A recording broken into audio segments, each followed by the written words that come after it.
Everyone and welcome back to my channel अपना education वाला। आज इस वीडियो हम समझेंगे what is gurukul education system, admission process of gurukul system, how did gurukul works and the subject taught in the gurukul and what are the aim of gurukul education system. Gurukul education प्राचीन भारत में education लेने का एक ट्रेडिशनल सिस्टम है, जहाँ इस एजुकेशन सिस्टम में students अपने टीचर्स, जिन्हें गुरु कहा जाता था, उनके साथ रहते थे। गुरुकुल का मतलब है गुरु का परिवार यानी गुरु का कुल, जहाँ गुरु के अकॉर्डिंग ही सारे काम किए जाते थे। It was like a residential school. Gurukul एक रेजिडेंशियल स्कूल जहाँ स्टूडेंट्स केवल एकेडमिक सब्जेक्ट ही नहीं बल्कि other life skill and value सीखा करते थे। उस समय स्कूल्स को आश्रम कहा जाता था। गुरुकुल में स्टूडेंट्स को घर के कामों में भी हेल्प करानी पड़ती थी।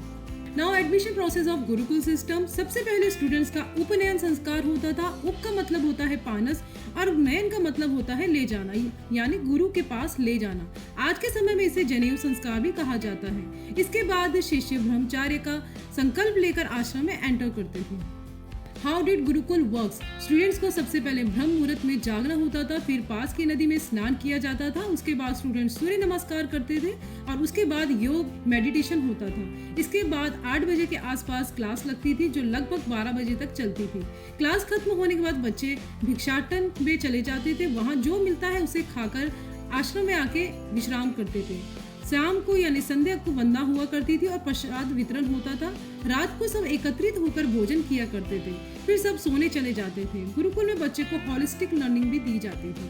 अब बात करते हैं कौन कौन से सब्जेक्ट गुरुकुल में पढ़ाए जाते थे। Mathematics, science, logic and philosophy, morality, religion, art and craft, music, yoga, languages, medicine, Ayurveda, astronomy, astrology, physical education, politics and governance, economics, इस टाइप के सब्जेक्ट्स गुरुकुल एजुकेशन सिस्टम में पढ़ाए जाते थे। और all subject inspired by Vedas, Upanishad and Puranas.